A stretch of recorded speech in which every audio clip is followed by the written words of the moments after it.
चलिए देखिए, तो यहाँ पे लिखा हुआ आपका क्रेडिट फुली सिक्योर्ड, जिसमें से एस्टिमेटेड वैल्यू है सिक्योरिटी का 24,000, लोन सिक्योरिटी क्रेडिटर्स 19,000, यानी लोन है 19,000 का, सिक्योरिटी 24,000 का, दिया गया आपका सरप्लस। और कल समझा दी थी सारा चीज, इसको हम लोग बोलेंगे सरप्लस एज पर कॉन्ट्रैक्ट। ठीक है, उसके बाद आता है आपका पार्शली सिक्योर्ड क्रेडिटर।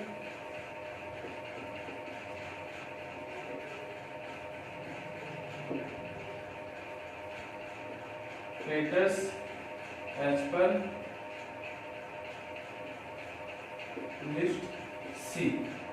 इसमें देखिए लिखा हुआ है पार्शली सिक्योर्ड क्रेडिटर्स, सिक्योरिटी 8,000 जबकि क्रेडिटर से 12,000 का, यानी लोन है 12,000 का और सिक्योरिटी है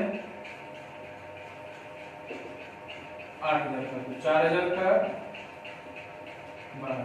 फिर यहाँ पे लिख दीजिए 12,000। ठीक है, उसके बाद प्रिफरेंशियल क्रेडिटर्स, तो प्रिफरेंशियल क्रेडिटर्स साफ साफ लिखा हुआ है आपका 3,000 है एज पर लिस्ट डी। साफ साफ लिखा हुआ कितना 3,000, इसको लिखते हैं deducted as per contract.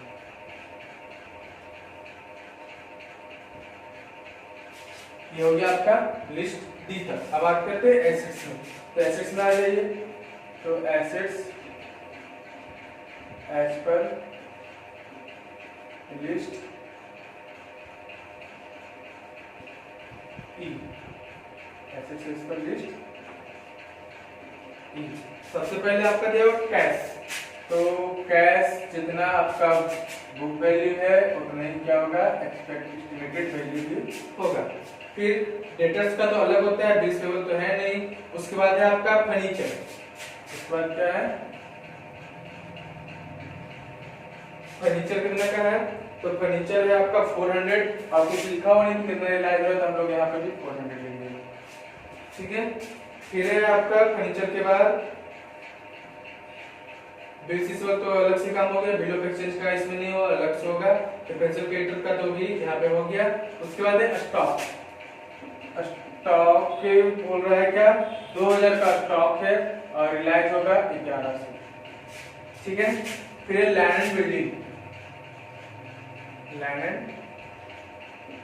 Building, land and building 15,000 यहाँ पे है और रिलायंस भी नेट लिखा हुआ है, यानी पूरा का पूरा रिलायंस होगा। इसको जोड़ के लिख देते हैं तो 16,600। उसके बाद आता है बुक डेब्ट्स एज पर लिस्ट एफ। सबसे पहले गुड, तो गुड है आपका बुक डेब्ट्स में 5,000 गुड है, यानी 5,000 यहाँ पे भी और 5,000 यहाँ पे भी। फिर है उसके बाद बैड, तो बैड 500 है, तो 500 सिर्फ यहाँ पे कुछ नहीं। डाउटफुल है 10,000 डाउटफुल है, जिसमें से रिलाइज होगा 7,500। ठीक है, बस। उसके बाद आपका आ जाते हैं बिल ऑफ एक्सचेंज, क्या आ जाते हैं बिल ऑफ एक्सचेंज, तो बिल ऑफ एक्सचेंज एज पर लिस्ट जी। अब बिल ऑफ एक्सचेंज कितना का है, तो बिल ऑफ एक्सचेंज देखिए लिखा हुआ है 500 का, कितना का है 500 का बिल ऑफ एक्सचेंज है। ठीक है, इसमें से प्लस करेंगे आपको सरप्लस जो यहाँ पे आता है,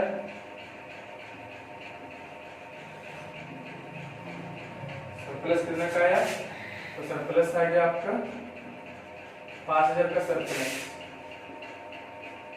हो जाएगा 5500। ध्यान से देखिए, इसको नहीं ऐड कर रहे, ये दोनों को ऐड कर रहे। ठीक है, उसमें से माइनस करेंगे, या फिर एक काम करते हैं तो और क्लियर समझ में आएगा। इसको यहाँ ना लिखकर अंदर इस बॉक्स में लिख दीजिए, उसके बाद वहां लिख दिया जाएगा। यहाँ लिख दीजिए 500 प्लस 5,000 आ गया 5500। उसके बाद माइनस करेंगे डिडक्टेड एज पर कॉन्ट्रैक्ट, कितना है 3,000। ठीक है, 3,000 माइनस करेंगे तो बचेगा 2500। और कहीं तो कुछ है नहीं, इतना करने के बाद अब देखते हैं किधर ज्यादा है, तो 37 और 4 41,000, जबकि उधर है 16 5 21 7 28 30, यानी इधर ज्यादा है। तो देखते जोड़ के आ जाता है आपका 41,000, यहाँ पे भी 41,000। इधर क्या निकलेगा डिफिशियंसी एज पर लिस्ट एच, इसी को हम लोग बोलेंगे बैलेंसिंग। ठीक है, बैलेंस करने पे आ जाएगा आपका 9400। ये आपका स्टेटमेंट ऑफ अफेयर हो गया। इसके बाद इसका डिफिशियंसी अकाउंट बना के दिखा देते हैं, इसको नाम कीजिए। डिफिशियंसी अकाउंट देखते हैं, इधर से स्टार्ट करते हैं। सबसे पहले हम लोग सोचेंगे कि इधर हम लोग कैपिटल लिख दे, सबसे आसान रहेगा। तो कैपिटल कहाँ है, तो देखिए लिखा हुआ है आपका ऑन 30 जून 2016, मतलब नीचे वाले लाइन में लैंड बिल्डिंग के बाद on 30 June 2016 there was surplus of assets over liabilities, यानी एसेट्स ज्यादा है लायबिलिटी से। तो जब एसेट्स ज्यादा है लायबिलिटी, उसी को हम लोग बोलते हैं कैपिटल। यहाँ पे लिख देते हैं एक्सेस, या कैपिटल भी लिख सकते हैं आप लोग, गलत नहीं होगा। एसेट्स ओवर लायबिलिटीज कितना है, तो 20,000।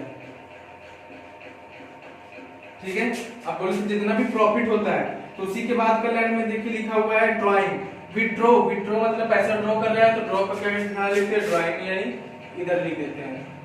ड्राइंग कितना है, तो ड्राइंग है आपका 15,000। उसके बाद वाला लाइन में लिखा हुआ है the business results in a profit 2001 year.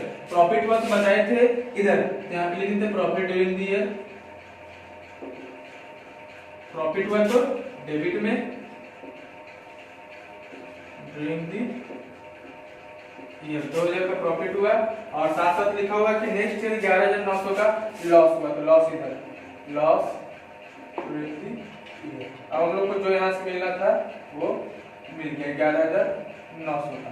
फिर वहां पे हम लोग को क्या निकला है, स्टेटमेंट ऑफ अफेयर बनाए तो डिफिशियंसी निकला, तो डिफिशियंसी सरप्लस निकलता तो इधर दिखाते। सिंपल सी बात है, जब हम लोग बनाया स्टेटमेंट ऑफ अफेयर तो ये डिफिशियंसी इधर निकला, यानी क्रेडिट साइड निकला।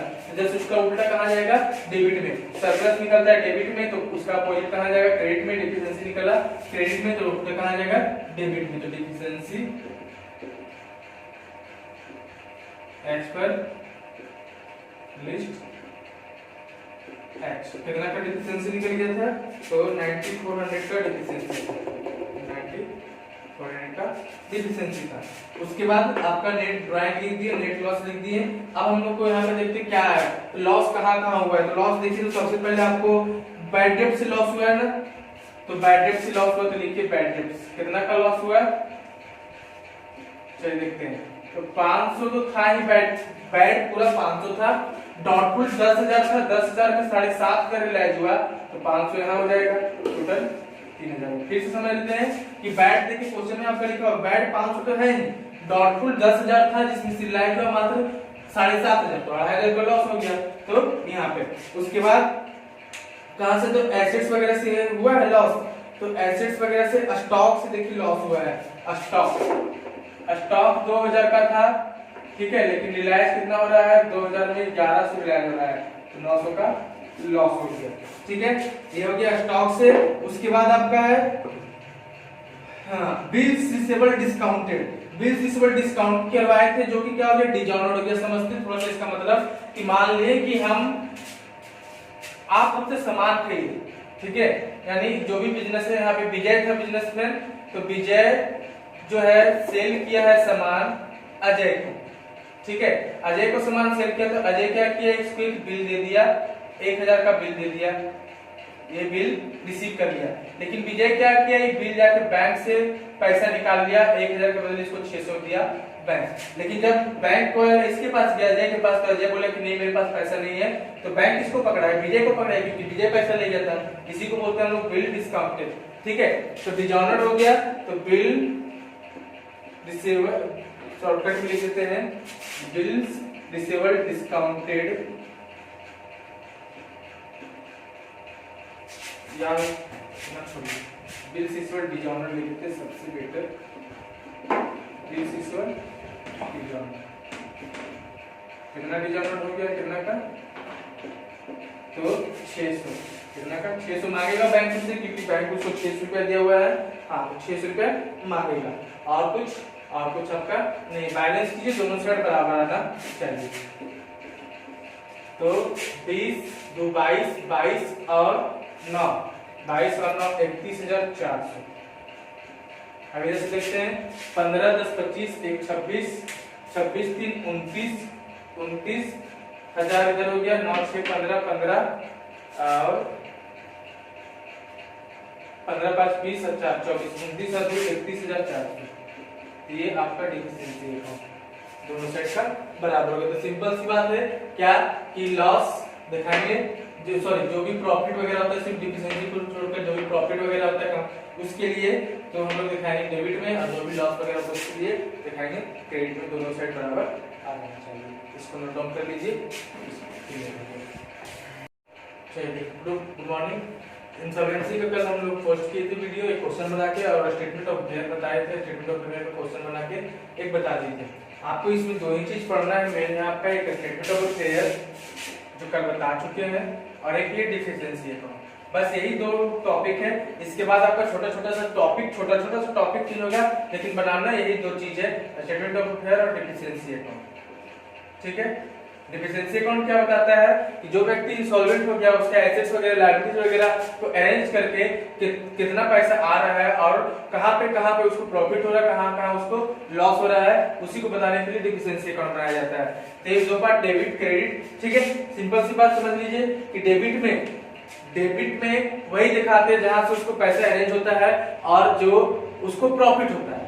यानी जो व्यक्ति इंसॉल्वेंट हो रहा है तो जो उसको प्रॉफिट होता है या जहां से पैसा अरेंज होता है उसको हम लोग डेबिट में दिखाते हैं, और जो उसको लॉस होता है या जहां उसको पैसा देना पड़ता है उसको हम लोग क्रेडिट में दिखाते हैं। सिर्फ दो चीज छोड़कर, क्या तो कैपिटल तो उसका पैसा है तो समझो कि अरेंज ही हो रहा है।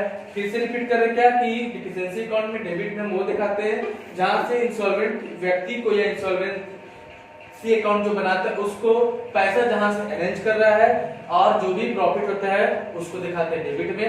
ठीक है, और जो भी उसको लॉस हो रहा है या जो जहां भी उसको पेमेंट करना पड़ा उसको दिखाते हैं हम लोग क्रेडिट में। तो सबसे पहले कैपिटल, तो उसका तो पैसा अरेंज ही है।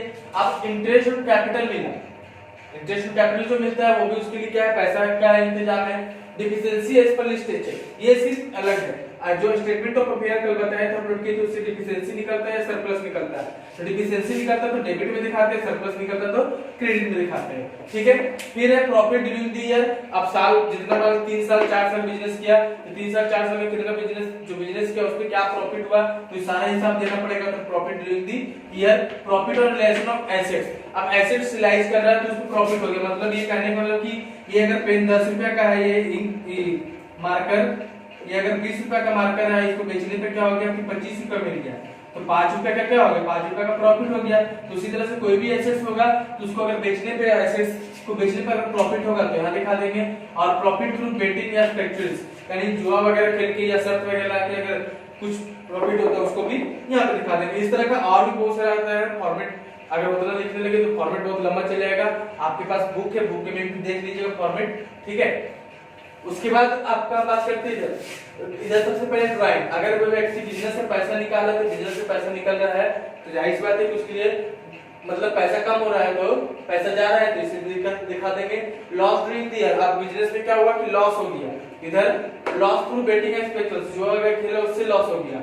लॉस रिलेशन ऑफ एसेट्स, वही चीज कि एसेट्स अगर कोई एसेट्स 100 रुपए का है उसको सेल कर दे रहे हैं, सोल्ड किए 80 रुपए में, तो 20 रुपए का क्या हो गया, लॉस हो गया। तो लॉस रिलेशन ऑफ एसेट्स। अब बैड डेट्स, तो व्यक्ति पैसा नहीं दे तो बैड डेट्स है, डूब ही गया।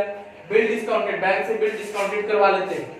ठीक है, तो बिल डिस्काउंटेड करवा बैंक को दे देना पड़ेगा बाद में, किसी का कहां दिखाएंगे, क्रेडिट में। और वही अगर सरप्लस आता है इधर दिखाते हैं, बिजनेस आता है तो इधर दिखाते हैं स्टेटमेंट ऑफ अफेयर से।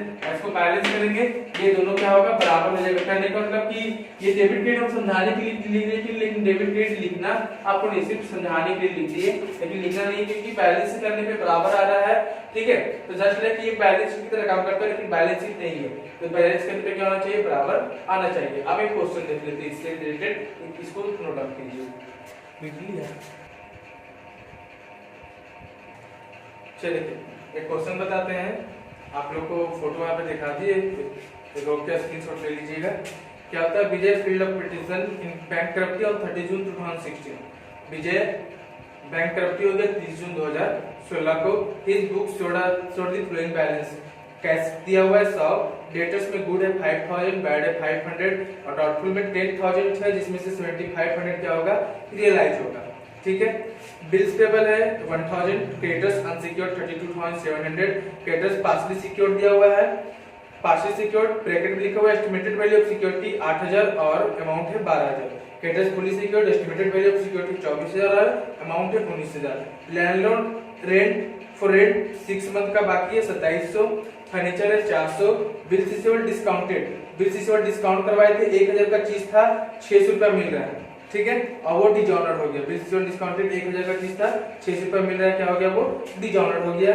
उसके बाद दिया हुआ आपका बिल ऑफ एक्सचेंज दिया हुआ है 500, प्रिफरेंशियल क्रेडिटर्स 3000, स्टॉक है 2200 का है, सॉरी 2000 का है, जिसमें से रिलाइज होगा 1100, लैंड एंड बिल्डिंग नेट लिखा हुआ ब्रैकेट में, यानी 15000 का 15000 रिलाइज हो जाएगा। आय का बोलता हूं 30 जून 2016 there was surplus assets over liabilities दिया 20000, यानी साल में उस साल में प्रॉफिट कितना हुआ था 20000, and during the last 2 years mister Vijay had withdrawn drawing कितना दिया हुआ है 15000, the business result in the profit of 2000 in first year and loss 11900 in the second year.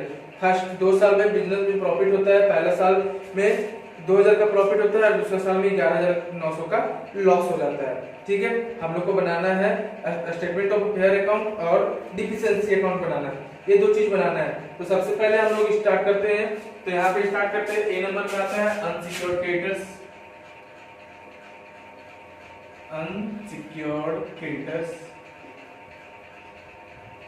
As per list ए।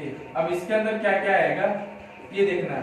तो सबसे पहले आगे हम आपको समझा देते हैं क्या कि क्वेश्चन में कहीं ये पार्टिकुलरली डिफाइन नहीं किया है कि ये किस टाउन का है, प्रोविंशियल टाउन, प्रेसिडेंसी टाउन, या क्वेश्चन में ये नहीं लिखा हुआ है कि अगर प्रेसिडेंसी टाउन है तो मद्रास, कलकत्ता, चेन्नई, अगर तीनों में से लिखा होता है कि बिजनेसमैन वहां का है तो लोग प्रेसिडेंसी टाउन मान लेते हैं, ये भी नहीं लिखा हुआ है, तो इस केस में हम लोग प्रोविंशियल टाउन मानेंगे। कौन सा टाउन मानेंगे, प्रोविंशियल टाउन मानेंगे। अब निकालना हम लोग को अनसिक्योर्ड क्रेडिटर्स, यहाँ देखिए अनसिक्योर्ड क्रेडिटर्स निकालते हैं, अनसिक्योर्ड क्रेडिटर्स निकालना है। तो अनसिक्योर्ड क्रेडिटर्स में सबसे पहले यहाँ पे लिख देते हैं ग्रॉस वैल्यू और यहाँ पे एक्सपेक्टेड टू रिटर्न। सबसे पहले आपका कैश तो नहीं है, डेटर तो आपका लिस्ट जाएगा अलग से, डेटर का बैड डेट्स में जाएगा, सॉरी बुक डेट्स में जाएगा। सबसे पहले है बिल्स पेबल, बिल्स पेबल कितना का है, तो बिल्स पेबल है 1000 का, तो बिल्स पेबल, तो बिल्स पेबल ग्रॉस भी 1000 और एक्सपेक्टेड भी है 1000। क्रेडिटर अनसिक्योर्ड, क्रेडिटर्स अनसिक्योर्ड दिया हुआ 32700 और एक्सपेक्टेड भी है 32700। ठीक है, फिर है क्रेडिटर पार्शली सिक्योर्ड तो नहीं जाएगा इसमें, क्रेडिटर फुली सिक्योर्ड भी नहीं जाएगा। फिर landlord for rent of 6 month, तो हम बताया था आपको कि 2 टाउन होता है, प्रेसिडेंसी टाउन और प्रोविंशियल टाउन। ठीक है, प्रेसिडेंसी टाउन में 1 मंथ का रेंट मिलता है, प्रोविंशियल टाउन में कुछ नहीं रेंट मिलता है। अब यहाँ पे क्या हुआ कि यहाँ पे कुछ नहीं लिखा होता, लोग प्रोविंशियल टाउन मान रहे हैं, और जब रेंट है 2700 बाकी 6 महीना का, तो 1 महीना का भी नहीं मिला, तो कुछ प्रिफरेंशियल क्रेडिटर नहीं होगा, सारा का सारा कहाँ चले जाएगा, अनसिक्योर्ड में। तो कितना है 2700 है, तो 2700 है और 2700 यहाँ पे। ठीक है, उसके बाद आपका दिया हुआ है फर्नीचर तो एसेट्स में चल जाएगा। बिल रिसीवेबल डिस्काउंटेड, अब देखिए बिल रिसीवेबल था कितना का, तो बिल रिसीवेबल है 1000 का बिल रिसीवेबल है, 1000 का बिल रिसीवेबल है, लेकिन डिस्काउंट कराने पे मिला कितना, तो डिस्काउंट कराने पे मिला मात्र 600। ठीक है, उसके बाद आपका प्रिफरेंशियल क्रेडिटर, तो प्रिफरेंशियल क्रेडिटर लिस्ट डी में जाएगा, स्टॉक एसेट्स में जाएगा, लैंड एंड बिल्डिंग जाएगा, वो भी एसेट्स में। बस यही है आपका अनसिक्योर्ड। अब इसको जोड़िए तो इसमें आ जाएगा आपका 37400 और यहाँ पे 37000, यानी ग्रॉस वैल्यू पे यहाँ पे आ जाएगी, लिख दीजिए 37400, यानी 37400 में पेमेंट कितना करना है, 37000 पेमेंट करना है। ये हो गया लिस्ट ए। दूसरा आता है आपका फुल्ली सिक्योर्ड क्रेडिटर्स,